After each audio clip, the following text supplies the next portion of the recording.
J'aimerais beaucoup qu'on construise un monde dans lequel chacun ait confiance en soi et en les autres.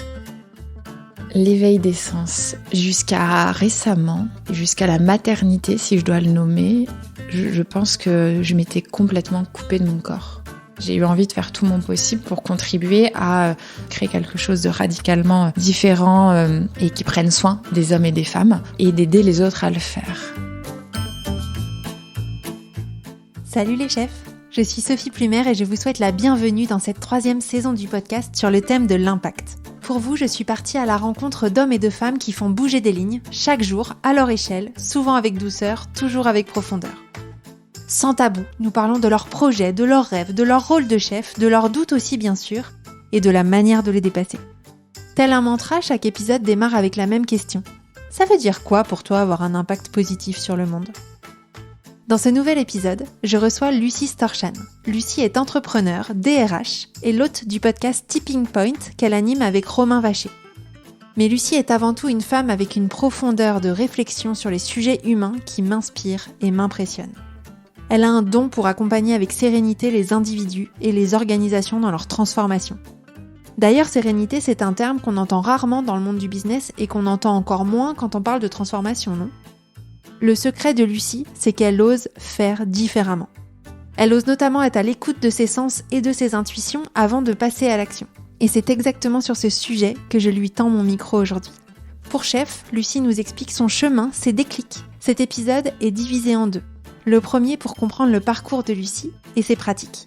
Le deuxième pour aller un peu plus loin dans des exemples concrets de transformation qu'elle a menés chez Link Value en tant que DRH. J'espère que ma conversation avec Lucie vous donnera envie de faire différemment et de réfléchir à la manière dont vous aussi vous osez mener des transformations. Peut-être oserez-vous y ajouter un peu d'éveil des sens avant d'agir. Je l'espère en tout cas. Je vous souhaite une bonne écoute et comme d'habitude, je vous retrouve en fin d'épisode pour le débrief.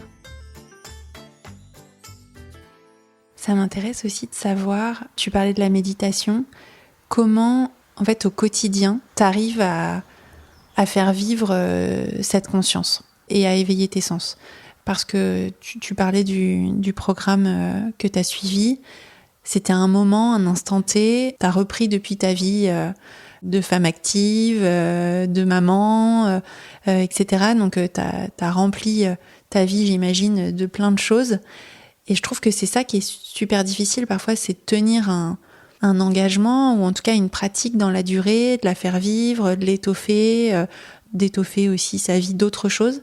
Comment est-ce qu'au quotidien, tu arrives à te nourrir et à continuer à éveiller tes sens ? C'est vrai que ça demande un peu d'audace et d'audace au sens, j'aime bien au sens de Kant, tu sais, qui dit sapere aude, c'est vraiment sa définition de l'audace, c'est-à-dire apprendre à penser par soi-même. Si on creuse un peu plus, c'est surtout questionner ses habitudes. Et c'est vrai que ça demande un peu de discipline, mais toujours pouvoir, en tout cas j'essaye autant que possible, de gagner ma liberté en venant interroger ça, tu l'as toujours fait comme ça ? Pourquoi est-ce que tu le fais de cette manière-là ? Pourquoi est-ce que tu prends ça systématiquement au petit déjeuner ? Est-ce que c'est vraiment bon pour toi ? Pourquoi est-ce que tu te déplaces comme ça ? Donc ces temps-là sont pour moi extrêmement important dans le niveau de conscience en fait. C'est de venir regarder en position méta assez régulièrement ce qu'on fait et ça demande pas beaucoup de temps. Pour le coup, c'est plus un exercice de ne pas se laisser happer par les automatismes et par le quotidien qui va extrêmement vite pour interroger régulièrement ses pratiques et se dire tiens, ce matin, si j'essayais de faire un peu différemment. Et de ne pas prendre le métro pour emmener ma fille à la crèche, mais on va tenter d'y aller à pied, on va tenter de prendre le vélo. Enfin, ça peut être juste des toutes petites choses comme ça. Après, et je suis vraiment convaincue, même si c'est difficile, qu'on a besoin d'espace, qu'on a besoin de temps pour revenir à son corps et juste prendre du temps pour soi, pour pouvoir remplir d'autres choses. Et c'est ce qu'on disait. Et là, très concrètement, c'est 2 mois complètement off cet été. Et je l'aurais jamais fait avant, me dire là tu t'arrêtes 2 mois parce que en termes de carrière professionnelle, qu'est-ce que ça veut dire ? Mais en plus mon équipe, elle a besoin de moi et je peux pas les abandonner. Voilà, ça c'est le mental habituel et en fait je pense que plus je progresse aussi et je lâche plein de peurs, plein d'appréhensions et plein de... La société attend de moi que je travaille énormément et que je prenne plein de responsabilités. Plus on lâche ça et on travaille à ces endroits en fait où on a des fausses croyances ou des peurs, plus on peut s'accorder. Je dis pas que c'est facile, mais des espaces de rien, des espaces de vide. Et ces espaces de vide, on n'est pas obligé de passer 2 mois à méditer, tu vois. Mais on va pouvoir mettre un peu plus de yoga, un peu plus de méditation, un peu plus de prise de hauteur sur certaines choses. Et après, c'est tout simplement aussi faire attention à son lieu de vie. Voilà, faire des choix comme ça. Où est-ce que je passe mes week-ends ? Est-ce que je vais au contact de la nature me ressourcer ou est-ce que je passe tout mon samedi après-midi à faire les boutiques pour m'acheter plein de choses dont fondamentalement j'ai absolument pas besoin, mais j'ai envie d'avoir une nouvelle robe lundi matin. Voilà, c'est des choix et de revenir, je pense, à c'est ou son essentiel régulièrement. Je suis vraiment convaincue que ça demande pas plus de temps. En fait, que c'est pas l'ajout d'une couche supplémentaire, mais que ça demande un peu de courage de venir regarder tous ces endroits, de pourquoi tu vas faire du shopping le samedi après-midi. Et c'est chouette de faire du shopping une fois de temps en temps, mais est-ce que tu as besoin d'aller faire du shopping tous les samedis après-midi, de regarder ces pratiques au quotidien, voilà, pour prendre de la hauteur et mettre un peu en application ces pratiques qui, pour le coup, s'apprennent. Et je pense que c'est aussi extrêmement important de continuer à se former régulièrement à la danse si on aime danser, mais à la méditation si on a envie d'apprendre à méditer. Et tu vois, là, je me forme à l'écoute profonde facilitée, qui est encore une autre chose, c'est percevoir avec son corps et percevoir énergétiquement ce qui se passe, voilà, s'ouvrir à d'autres dimensions. Et quel est le rapport avec mon métier RH ou mon métier d'entrepreneur ou mon métier de podcasteuse? Comme ça, a priori, on pourrait se dire pas grand-chose et à la fois, c'est tout. Tu vois, les liens, on les fait extrêmement facilement. Donc, s'accorder aussi ces temps de formation pour aller un cran plus loin. Est-ce que ce sont des choses et des réflexions que tu as à cœur de partager avec tes équipes ? Et si oui, comment tu le fais ? Oui, évidemment que j'ai à cœur de partager ça avec mes équipes. Et je le fais par petites touches. Je suis assez convaincue que chacun va à son rythme. Je ne vais pas imposer à toute l'équipe de méditer 5 minutes par jour ou n'importe quelle autre pratique, puisque ça vient quand chacun est prêt. Et la manière dont ça s'exprime est différente selon chaque personne. Tu le disais, toi, ça t'exprimes des choses par la danse, d'autres vont exprimer par le chant, d'autres par la cuisine, d'autres par la pratique sportive de tel ou tel sport. Donc j'essaye de vraiment comprendre en fait par où ça s'exprime et par petites touches de pouvoir accompagner chacun dans l'expérience ou expérimenter un petit peu plus loin et ensuite en équipe aussi de pouvoir leur faire toucher régulièrement du doigt ou leur faire expérimenter des choses un petit peu différentes pour que l'équipe voit dans quelle mesure est-ce que ça nous décale complètement et ce genre de pratique nous fait voir la situation problématique de manière un petit peu différente. Voilà, je dirais que j'y vais pas... T'as des exemples ? Oui. Sans trahir Ouais, non, tout à fait. Une personne de l'équipe, à un moment, qui avait des grosses difficultés dans son poste, voilà, sans nommer... je leur ai proposé du co-développement au sein de l'équipe et vraiment avec la méthodologie de co-développement. Donc, plutôt que moi d'apporter une solution toute faite à la problématique, de se dire comment est-ce qu'on se met autour de la table, on se nourrit les uns les autres pour aider cette personne-là à voir sa problématique dans un angle complètement différent, restaurer la confiance aussi qu'elle a, puisque le feedback de pair est toujours important. Donc, ça peut être des choses aussi simples que ça. Mais en fait, on prend pas beaucoup le temps en tant que manager d'aider en collectif, en tout cas, une personne qui a des difficultés. On va plutôt à l'efficacité de tiens, fais ça ou prends ça ou fais ça comme ça.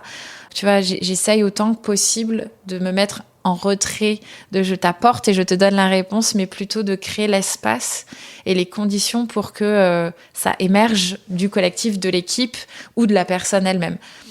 Ce qui demande encore une fois d'accepter de ralentir un tout petit peu, de prendre des espaces un peu plus grands pour ce genre de choses. Mais encore une fois, c'est pas au détriment de la performance parce que derrière, on gagne un temps qui est assez important. Oui, parce que si la personne, elle est, même si elle met peut-être un petit peu de temps à accoucher de la solution, une fois qu'elle l'a, comme c'est sa solution, elle va la mettre en place beaucoup plus vite et de manière beaucoup plus simple et alignée, quoi. Tout à fait. Et ça, dans une petite équipe, mais on l'a aussi expérimenté au niveau de l'entreprise. Se dire comment est-ce qu'à 110 personnes, on arrive à travailler ensemble et à co-développer, à co-créer l'ensemble des sujets vraiment prioritaires de développement de l'entreprise pour cette année. Et donc, on peut aussi mettre en place et faciliter des processus d'intelligence collective que j'aime énormément. Donc, pareil, avec beaucoup de mouvements où on tourne, où on est debout, on enlève les tables. Pas juste pour faire joli, mais vraiment parce que énergétiquement, ça crée des dynamiques complètement différentes. Les sujets qui émergent de l'ensemble des salariés d'une entreprise, quand on les écoute vraiment, qu'on leur pose vraiment la question, qu'on n'arrive pas avec des idées toutes faites sur les sujets à traiter et qu'on a posé le bon processus de travail, c'est assez extraordinaire. Pour moi, en tant que dirigeante, ça m'a vraiment demandé de faire confiance au vivant, de faire confiance au processus et d'accepter de lâcher prise. Parce que au départ, c'est pas évident de se dire, OK, on fait confiance à toute l'entreprise pour nommer les 4-5 chantiers prioritaires sur lesquels on va travailler cette année. En tant que dirigeant, on a juste envie de dire, attends, moi j'ai compris comment fonctionne l'entreprise et je sais qu'on doit travailler ça pour atteindre nos objectifs. Et en faisant ça, c'est une manière de faire et peut-être que les personnes les plus engagées vont s'impliquer à nos côtés parce qu'elles ont vraiment envie d'accompagner l'entreprise. Mais peut-être que en faisant différemment et en laissant émerger de l'ensemble des collaborateurs les sujets à travailler et les sujets stratégiques à travailler, en leur faisant confiance, on n'aura pas seulement les personnes les plus engagées qui vont s'engager justement dans ces chantiers de travail, mais peut-être qu'on va passer de 10-15% à 25%, et c'est ce qui s'est passé, des collaborateurs qui s'engagent sur ces sujets. Voilà, c'est aussi à cet endroit, en fait, je pense que moi, je le travaille à titre personnel, tu vois, lâcher prise et essayer de faire de plus en plus confiance à chacun et au collectif, pour autant qu'on ait bien les bons processus et qu'on soit bien formé à ces manières de faire et au processus d'intelligence collective. Comment tu t'es formée justement à ça ? Ou est-ce que tu as des lectures ou des... Alors moi j'ai été beaucoup coachée. J'ai été beaucoup coachée par quelqu'un dont l'expertise est la facilitation des processus d'intelligence collective et qui m'a laissé faire en étant en backup très active pour me coacher, m'accompagner. Valérie Rodriguez, elle s'appelle, dont c'est vraiment le métier. Ça s'apprend en fait, c'est vraiment pas inné.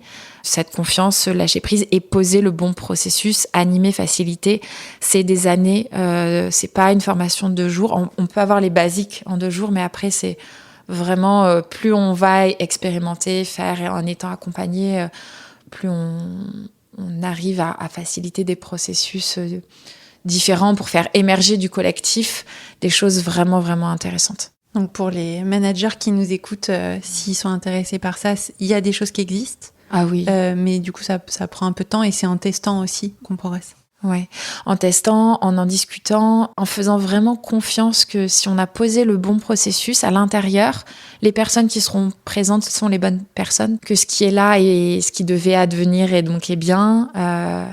Voilà, et parce que c'est vivant. Il existe des formations. Il y a un super bouquin, je pourrais te donner le nom, Sophie, je sais plus exactement, mais autour de l'intelligence collective. Un beau bouquin bleu avec un arbre sur la couverture. J'ai pas le titre exact, mais je te le donnerai. Il y a des podcasts qui existent sur le sujet. Il y a des blogs. Voilà. Après, pour se lancer, je trouve que c'est bien quand même d'être accompagné, au moins formé aux basiques de la facilitation. Quand tu dis quand on a le bon processus, c'est quoi un bon processus ? Je vais te donner un exemple. Dans notre entreprise, donc on est 4 dirigeants, les 2 fondateurs et le DAF et donc moi-même DRH de l'entreprise. On a beaucoup travaillé tous les 4 ensemble et à un moment on s'est dit on a c'est un peu limitant d'être tous les 4 et puis c'est pas très représentatif aussi de la diversité de l'entreprise. Donc on aimerait vraiment pouvoir travailler avec une équipe un peu plus élargie, qu'on nomme pas Codir parce que dans notre entreprise, c'était pas comme ça. On l'a nommé groupe de mise en mouvement, dont la vocation serait de nous challenger, de nourrir la vision, de travailler vraiment et de co-construire avec nous sur les axes stratégiques de l'entreprise. Bon, premier réflexe naturel, j'ai envie de voir un tel, parce qu'ils ont les compétences, qu'ils ont la bonne vision. Est-ce qu'on leur propose ? Bon, ça, c'est un réflexe assez naturel de moi, en tant que dirigeant, je nomme. Parce qu'il mérite, parce qu'il a fait ses preuves, etc. Bon, on a tenté en fait un processus d'intelligence collective complètement différent pour trouver cette équipe-là. Donc, le processus qu'on a décidé de mettre en place était le suivant, définir le rôle de cette équipe, définir les compétences attendues, partager à 100% des personnes de l'entreprise ce qu'il était attendu et leur poser la question, qui verriez-vous dans ce poste ? Donc, élection sans candidat. Première étape. Tous les salariés de l'entreprise avaient la possibilité de dire, moi, par rapport à votre besoin, par rapport à ce que je vois, je verrais bien un tel, sans limite de nombre. On a collecté l'ensemble des résultats qu'on a renvoyés à tout le monde en disant, voilà les résultats. Donc, un tel 10 voix, un tel 3, un tel 0, etc. En conscience de ça, que vous ayez collecté 25 voix pour vous ou 0, qui sent qu'il a les compétences et aurait envie de participer, en tout cas de rentrer dans ce groupe-là, en conscience du rôle, des compétences et de ce que les personnes, la manière dont les personnes et le collectif s'est exprimé. Et donc ça permettait de se dire, des personnes qui n'avaient pas tellement confiance en elles, qui auraient bien aimé, mais qui se seraient jamais, si on avait fait, par exemple, uniquement un appel à volontaires sans cette première phase d'élection sans candidat, ne se seraient jamais lancées. Et là, peut-être qu'en voyant qu'elle est plébiscitée par un quart des personnes, ça donne un peu plus de force pour, avoir envie de prendre le rôle. Et des personnes toutes nouvelles dans l'entreprise que personne ne connaisse, qui en fait ont vraiment envie et ont une super énergie, une super motivation pour prendre le rôle, ont peut-être collecté 1 ou voire 0 voix, mais en fait ont super envie et vont dire moi je lève la main et j'aimerais bien.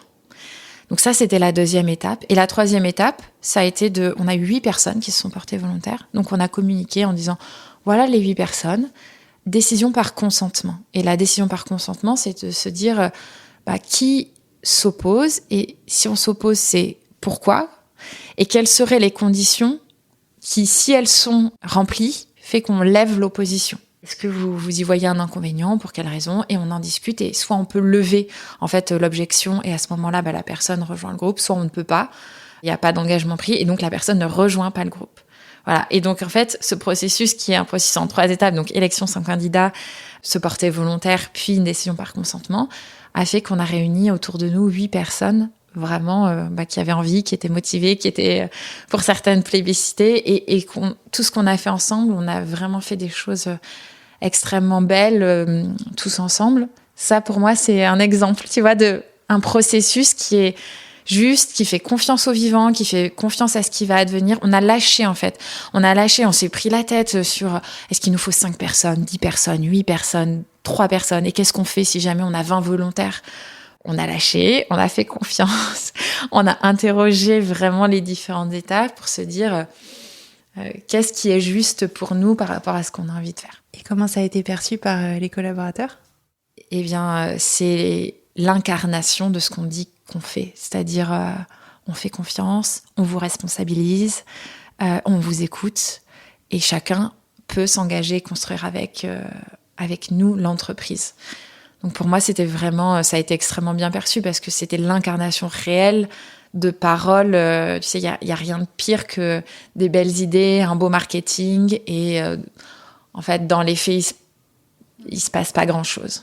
Bravo. Pour faire ça, vous avez été accompagnée par Valérie Rodriguez, qui nous accompagnait depuis déjà plusieurs années. Donc ça, c'est un exemple qui est assez abouti, mais on avait testé d'autres choses avant, et qui en fait vient nous challenger régulièrement. Oui, moi je crois que avoir un regard extérieur et être aidé sur des choses comme ça me paraît important.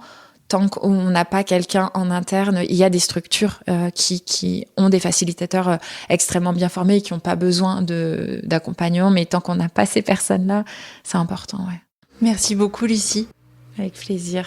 C'était chouette de discuter avec toi, Sophie, parce que tu fais aussi partie de tous ces acteurs militants au service du monde de demain. Et ton podcast, il est vraiment beau et optimiste aussi pour ça. Merci. Un grand merci pour votre écoute de cette deuxième partie d'épisode avec Lucie. J'espère que ça vous a plu. Je ne vais pas faire ici un long débrief, mais j'ai quand même sélectionné 3 extraits de cette fin de conversation avec Lucie qui m'ont beaucoup parlé et donné à réfléchir. Apprendre à penser par soi-même, si on creuse un peu plus, c'est surtout questionner ses habitudes. Et je suis vraiment convaincue, même si c'est difficile, qu'on a besoin d'espace, qu'on a besoin de temps. L'incarnation de ce qu'on dit qu'on fait, c'est-à-dire on fait confiance, on vous responsabilise, on vous écoute. J'aimerais beaucoup connaître vos retours sur cet épisode, donc j'attends vos messages et commentaires sur ma page LinkedIn. Je vous dis à très vite pour un prochain épisode, et d'ici là portez-vous bien, Kenavo!